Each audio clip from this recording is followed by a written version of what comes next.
Process just days after voters use ranked choice voting for the first time.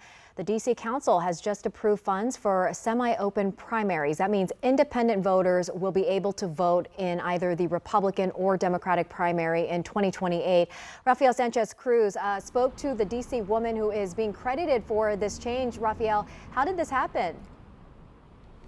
Look, Annie, well, let's just start with the basis first. The D.C. Council is essentially funding the second part of Initiative 83.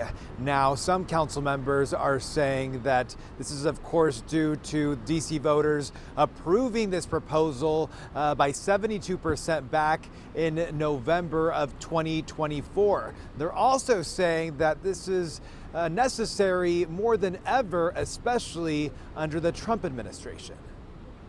I'm an independent and I can't vote in the most important election. Lisa Rice is not alone.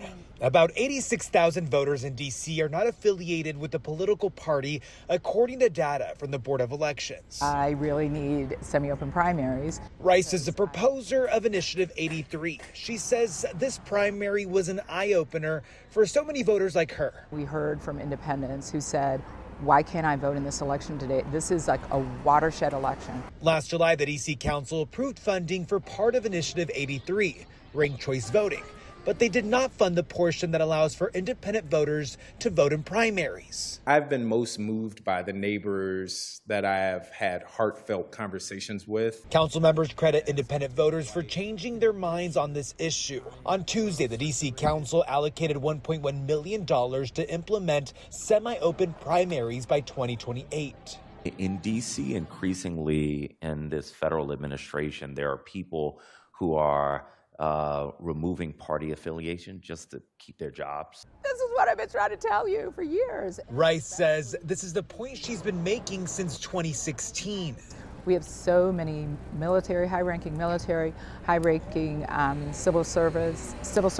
But not all on the council are convinced. Combining multiple subjects into a single ballot measure made it difficult for voters to express their views on each proposal. 4 members did not vote in favor of the funding.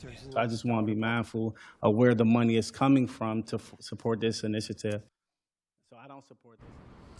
Now, Rice says there's more work to be done when it comes to educating D.C. voters about ranked choice voting, but she says that when it comes to the semi-open primaries, she thinks it's a change that voters will have much easier way to grasp. Annie? All right, Rafael, thank you.